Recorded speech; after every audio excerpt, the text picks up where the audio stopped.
Just like animals need TLC, you do too. So why not get some with an epic vacation on the cheap? Jimmy Rhodes says your best bet may be getting on board with a cruise.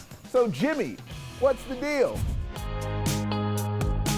When it comes to getting bang for your vacation buck, you probably think about loading up the car and driving somewhere. Cruises? Nah, I've seen the movie. They're great if you're rich, but if you don't have much money, you wind up sinking to the bottom of the ocean, even though there was plenty of room on that busted up door. And don't tell me that's a spoiler. Titanic came out in 1997. Cruising is actually a really terrific value. That's cruisecritic.com editor-in-chief Colleen McDaniel pulling me back from the edge. Your cruise includes your lodging, your food, your entertainment, taking you to destinations, and activities on board. So there's a lot of value packed into that vacation. Evidently, the rich people don't put you in jail below deck anymore. Who knew? So let's run down some ways to save on a cruise. For starters, the more the merrier. So call the cousins to get the number in your party up over the group discount minimum. It does vary by cruise line, but that threshold tends to be about 8 cabins booked. Just don't expect to get the discount up front. You get back the cost of one person's cruise fare in the form of onboard credit, and what a lot of people would do would be to split it across the group. Next, empty rooms cost cruise lines money, so try booking last minute. This used to be a way to get amazing deals, but times have changed. It is not the same as it was maybe 10, 15 years ago, in part because cruise lines are really concerned about pricing integrity. They want the passengers who book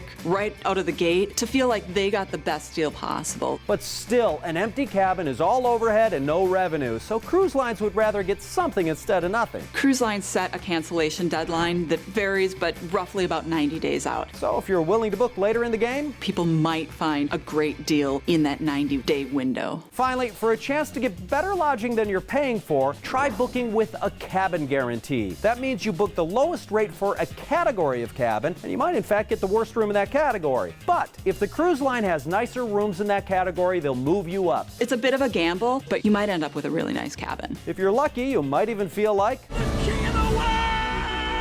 Cruising for less is what's the deal.